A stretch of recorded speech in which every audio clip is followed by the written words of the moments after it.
Bloated din ba ang baka mo kagaya nito? Madali lang yan. Maraming alternatibo ang pwedeng gawin na makakatipid kagaya nito. Kumuha ng baking soda at mantika, haluin lang ng mabuti hanggang malusaw ang baking soda. Kailangan mo din ng eringgilya. Pag nagawa mo to, pwede mo nang ipainom sa baka mo. At ipaubos mo lamang ito sa iyong alaga.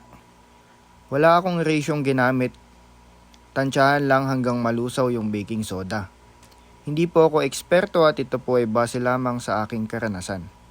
Tulungan nyo din po ang inyong baka ng ibang posisyon para mas madali po itong makatayo. At pagbalik nga natin after 4 hours ay ayan na ang ating baka. At sana po ito ay makatulong sa inyo. Pa-follow na din po for more tips.